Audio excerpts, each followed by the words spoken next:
हरियाणा के लोकसभा सीटों पर कांग्रेस प्रत्याशियों की सूची हुई फाइनल। ध्यान से देखिएगा किस लोकसभा सीट से किस नेता को टिकट देने के लिए फाइनल मोहर लगी है। कांग्रेस का होमवर्क पूरा हो चुका है। सब कमेटी ने प्रत्याशियों की सूची हाईकमान को भेज दी है। अब बस औपचारिक घोषणा बाकी है। लेकिन आपको हम सबसे पहले जनहित भारत के माध्यम से बताएंगे कि किस लोकसभा सीट से किस नेता को टिकट दी जा रही है। आपसे आग्रह है कि इस वीडियो को शुरू से अंत तक देखिएगा। आप भी कमेंट करके जरूर बताइएगा कि किस लोकसभा सीट से कांग्रेस को किसे प्रत्याशी बनाना चाहिए जिससे कांग्रेस जीत सके। आप ज़्यादा से ज़्यादा कमेंट करें। कांग्रेस की सब कमेटी ने हरियाणा की 9 लोकसभा सीटों के लिए प्रत्याशियों के नाम तय कर लिए हैं। 2 दिनों के होमवर्क और दोनों दलों के साथ बैठक करके कांग्रेस के वरिष्ठ नेता सलमान खुर्शीद व मधुसूदन मिस्त्री ने प्रत्याशियों की सूची तैयार करके हाईकमान को सौंप दी है। अब अंतिम फैसला हाईकमान करेगा।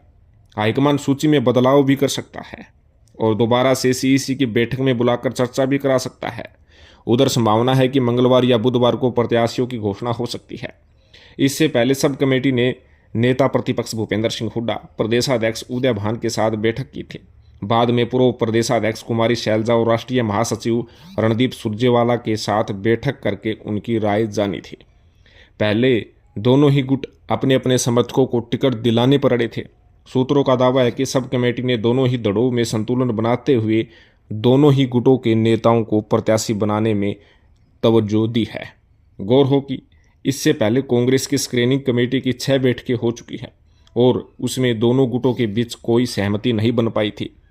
सीईसी की बैठक में सहमति नहीं बनने पर बार बार सूची को टाला जा रहा है और विवाद खत्म करने के लिए ही सब कमेटी का गठन कर लिया है। अब सब कमेटी ने प्रत्याशी फाइनल कर लिए हैं। देर न करते हुए आपको 1 बाय 1 लोकसभा सीटों के बारे में बताते हैं कि किस लोकसभा सीट से किस नेता का नाम फाइनल किया है। सबसे पहले रोहतक लोकसभा सीट की है, जिस पर कांग्रेस पार्टी बहुत ज़्यादा निर्भर है। यहाँ से सब कमेटी ने दीपेंद्र सिंह हुड्डा के नाम को फाइनल कर रखा है, यानी दीपेंद्र सिंह हुड्डा फिर से मैदान में होंगे। 2019 की हार दीपेंद्र सिंह हुड्डा पचा नहीं पा रहे हैं और 2024 में बदले के तहत बीजेपी को दीपेंद्र सिंह हुड्डा का सामना करना पड़ेगा। रोहतक से दीपेंद्र सिंह हुड्डा का प्रत्याशी के तौर पर फाइनल नाम है। फिर आता है हिसार लोकसभा सीट। यहाँ से फाइनल नाम के तौर पर ब्रिजेंद्र सिंह को ले लिया है। मोहर लग गई है, बस हाईकमान को लिस्ट ही जारी करनी है। ब्रजेंद्र सिंह के लिए मजबूत पक्ष इसलिए बना है क्योंकि उन्होंने बीजेपी छोड़ी थी। बीजेपी भी उस वक्त छोड़ी थी जब बीजेपी ने टिकट वितरण का कार्य ही नहीं किया था। उससे पहले ही बीजेपी छोड़कर वे कांग्रेस ज्वाइन कर गए। बताया जा रहा है कि कांग्रेस हाईकमान हिसार से ब्रजेंद्र सिंह को पहले ही टिकट देने के लिए राजी हो चुका है। हालांकि हुड्डा गुट की तरफ से जयप्रकाश का नाम भी दिया गया था, लेकिन हाईकमान के सख्त रवैये से किसी की नहीं चली। सिरसा की बात करते हैं। सिरसा लोकसभा सीट पर किसी प्रकार का कोई पेच नहीं फंसा था। सीईसी की मीटिंग में ही कुमारी शैलजा का नाम फाइनल कर दिया था और अब भी कुमारी शैलजा का नाम ही सिरसा लोकसभा सीट से फाइनल है। राजनीतिक विश्लेषक बताते हैं कि अशोक तंवर के खिलाफ कुमारी शैलजा को खड़ा करना यानी सिरसा लोकसभा सीट जबरदस्त वोट बना देगी। जीत हार का अंतर भी मामूली हो सकता है। देखने वाली बात होगी कि सिरसा से कौन जीत सकता है। फिर है फरीदाबाद लोकसभा सीट। फरीदाबाद लोकसभा सीट पर महेंद्र प्रताप सिंह को फाइनल किया गया है। गुज्जर वोट बैंक पर असर दिखाने के लिए महेंद्र प्रताप सिंह को मैदान में उतारने का निर्णय सब कमेटी ने ले लिया है। हालांकि हुड्डा गुट की तरफ से कर्ण दलाल का भी नाम था। हालांकि महेंद्र प्रताप भूपेंद्र सिंह हुड्डा के साथ भी अच्छा जो है व्यवहार रखते हैं और अन्य कांग्रेसी नेताओं के साथ भी अच्छा व्यवहार ही है। फिर है गुरुग्राम लोकसभा सीट। यहाँ पर बहुत ही कांटे की टक्कर थी। प्रत्याशी का चयन करने को लेकर सब कमेटी को भी ज़्यादा माथापच्ची करनी पड़ी। गुड़गांव लोकसभा सीट से कैप्टन अजय सिंह यादव का नाम फाइनल भेजा है। कहीं ना कहीं यहाँ से रावदान सिंह भी चुनाव लड़ना चाह रहे थे, राज बब्बर भी चुनाव लड़ना चाह रहे थे, लेकिन कैप्टन साहब का अंतिम समय में फाइनल नाम करना कहीं ना कहीं कैप्टन अजय सिंह यादव के लिए सुकून का काम करेंगे। फिर अगली सीट है सोनीपत। सोनीपत लोकसभा सीट कांग्रेस ने ब्राह्मण कोटे को दे दी है। हालांकि कभी सतपाल ब्रह्मचारी का नाम आया तो कभी कुलदीप शर्मा का, लेकिन सब कमेटी ने कुलदीप शर्मा का नाम फाइनल कर दिया है। फिर है भिवानी महेंद्रगढ़ लोकसभा सीट, जिस पर सबसे ज़्यादा फोकस किया गया था।